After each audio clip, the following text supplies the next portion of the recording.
ایران اسرائیل جنگ کو 3 دن ہو چکے ہیں. آپ کو لگتا ہے یہ بڑی جنگ ہونے والی ہے یا پھر یہ سچویشن کسی طرح ڈی ایسکیلیٹ ہو سکتی ہے؟ ضرورت اس بات کی ڈی ایسکیلیشن ہو، ضرورت ہے ڈپلومیسی کی. اس کی وجہ ہے کچھ یوں ہے کہ اس میں تو کوئی شک ہی نہیں کہ اسرائیل نے موقع ایسا ڈھونڈا ہے جب ایران کے جتنے الائز جن کو پراکسی کہتا ہے ویسٹ، چاہے وہ حزب اللہ تھا یا جو فلسطین کے اندر پہ غزہ میں حماس، یہ جتنے بھی تھے، اور اس کے علاوہ شام میں جو تبدیلی آئی ہے، اس کی وجہ سے انہوں نے سوچا تھا یہ ٹائم مناسب ہے کہ حملہ کیا جائے اس کے اوپر. اچھا، اب ایک فرق جو پڑ گیا ہے کہ ہمیں ابھی یہ نہیں پتا کہ ایران کے پاس کتنے یہ ہیں میزائلز، راکٹس جو بھی ہیں، projectiles, drones. We have no idea and what nature of drones those are. کتنے دن وہ چلا سکتا ہے مجھے تو نہیں پتا اس کا.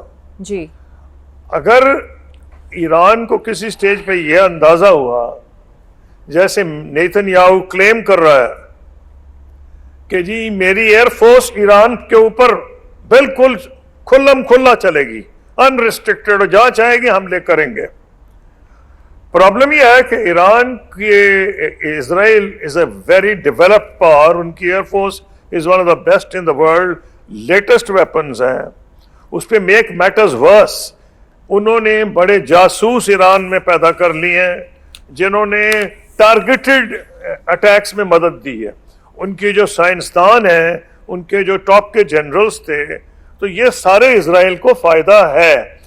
اس لیے اگر ایران کسی نتیجے پہ یہ پہنچا، اور اس کو یہ تو پتا ہے کہ اوپنلی کہہ دیا ہے نیتن یاہو نے، اور ایرانی نیشن کو ایڈریس کیا ہے کہ ہم تمہارے دوست ہیں، قدیم دوست ہیں، بڑی سیولائزیشنز ہیں، اس حکومت کے ہم خلاف ہیں، ہم تمہارے دوست ہیں. یعنی کہ رجیم چینج کا اشارہ نہیں دیا، اعلان کر دیا ہے. امریکہ کی تو بڑی دیر سے خواہش ہے کہ رجیم چینج ہو، بلکہ پریزیڈنٹ کارٹر نے تو ایفرٹ بھی کی تھی ایک سٹیج پہ جب وہ اپنے چھڑانے گئے تھے ہاسٹیجز کو، تو ان کا یہ خیال تھا ایک نتیجہ یہ بھی ہو سکتا ہے. لیکن اگر ایران اس نتیجے پہنچ گیا تو پھر وہ مرتا کیا نہ کرتا ہر کام کرے گا اپنے کو بچانے کے لیے. اور جو رجیم ہے اس وقت، اگر جاسوس بھی پیدا ہو گئے ہیں جو کہ ہیں، واضح ہو گیا کہ ایران میں موساد کے جاسوس بڑی تعداد میں ہیں، تو اب ایران کی یہ کوشش ہوگی کہ پہلے تو ان کا صفایا کیا جائے. تو آئی ایم شیور انہوں نے کوئی اقدامات اس میں کیے ہوں گے، لیکن پھر وہ کریں گے جو دنیا کے حق میں نہیں، ہمارے حق میں تو بالکل ہی نہیں.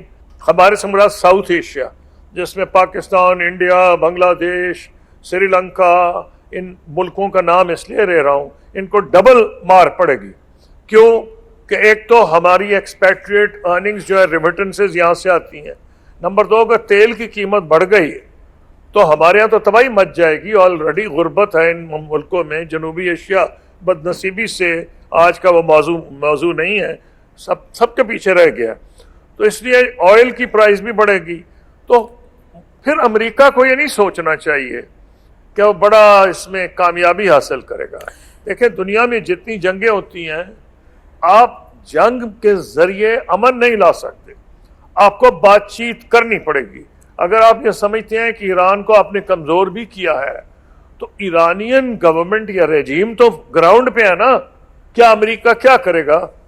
قصوری صاحب، کلامی کی معذرت آپ سے چاہتی ہوں. ویتنام کو نہیں، ویتنام کو بھی کھنڈن بنایا تھا، افغانستان کو بنایا تھا. آپ نہیں اس طرح کامیاب ہوں گے. اور نہ امریکہ میں اتنی ہمت ہے کہ فوجیں بھیجے. جو اس نے ماضی میں دیکھ لیا اس کا اثر ہوا ہے افغانستان میں، شام میں، عراق میں، ویتنام میں نہیں سمجھتا فوجیں بھیجے گا. اور اگر فوج گراؤنڈ پہ نہیں آئے گی تو ایرانین رجیم کو نہیں اسرائیل چینج کر سکے گا. اس لیے بہت ضروری ہے کہ ڈپلومیسی کو رول ادا کرنے دیا جائے. سر، آپ کو لگتا نہیں ہے کہ America is actually playing a dual role? ایک طرف آبویسلی جو آپ بات کہہ رہے ہیں کہ رجیم چینج وہ کرنا چاہتا ہے، بٹ افغانستان اور ایران کی سچویشن میں بڑا فرق ہے، خامنائی اور طالبان میں بڑا فرق ہے، پلس ان کے پاس نیوکلیئر پاور بھی ہے. دوسری طرف امریکہ کہتا ہے کہ ہم پہ حملہ ہوا تو ہم ریاکٹ کریں گے، لیکن دوسری طرف وہ چاہتا ہے کہ آپ جو ہے وہ بات چیت کے لیے میز پر آئیں. تو سر دونوں طرف سے پالیسی آخر وہ لے کر کون سی چلنا چاہتا ہے؟ دیکھیے اس میں تو کوئی ڈاؤٹ ہی نہیں ہے کہ یہاں ٹرمپ اور نیتن یاہو کی پالیسیز میں کچھ فرق ہے. اور میں یہ نہیں کہہ رہا جو پچھلے دنوں میں بات چھپی ہے وہ تو چھوڑ دینا، کیونکہ فوگ آف وار میں بہت جھوٹ پھیلتا ہے. اس سے پہلے بہت سی خبریں آ رہی تھیں کہ ٹرمپ نیتن یاہو سے خوش نہیں ہے، کیونکہ ٹرمپ کی خواہش تھی کہ سعودی عربیہ سے اور وہ جو ابراہیم اکارڈز ہیں ان کو آگے چلائے، اور وہ نہیں مانتا تھا سعودی عرب کہ نہیں ہم ان کے ابراہیم اکارڈز یا ان سے ڈپلومیٹک ریلیشن نہیں کریں گے اگر 2 اسٹیٹ سولوشن نہیں آئے گا. تو یہ تو کلیئر بات ہے کہ وہ چاہ رہا تھا امریکہ کہ اس کا اثر جو ریاستیں امیر ریاستیں ہیں گلف کی، سعودی عربیہ، UAE اور قطر، ان میں بڑھائے. اور سعودی عربیہ جس کی اپنی آبادی کافی ہے، باقیوں کی تو آبادی برائے نام ہے، باقیوں میں تو فارنرز کی زیادہ آبادی ہے. سعودی عرب ایک بڑا ملک ہے، اس علاقے کے حساب سے بھی آبادی کے حساب سے اس کی اپنی آبادی ہے. اس کو پتہ ہے کہ سینٹیمنٹ کیا ہے لوگوں کا. اس کو کیا پتہ ہے ساری اسلامی دنیا میں جو اسٹریٹ کا سینٹیمنٹ ہے وہ ایران کے ساتھ ہے. حکومتیں جو مرضی سوچ لیں.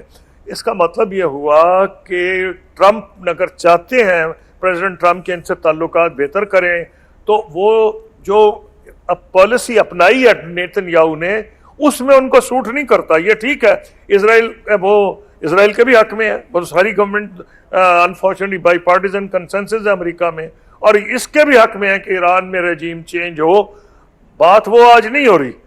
سوال یہ ہے کہ کیا ان کے 100% انٹرسٹ کامن ہے؟ ایک حد تک ہے اور ایک حد تک نہیں ہے. تو میں نے جو نہیں ہے وہ آپ کو بتانے کی کوشش کی ہے.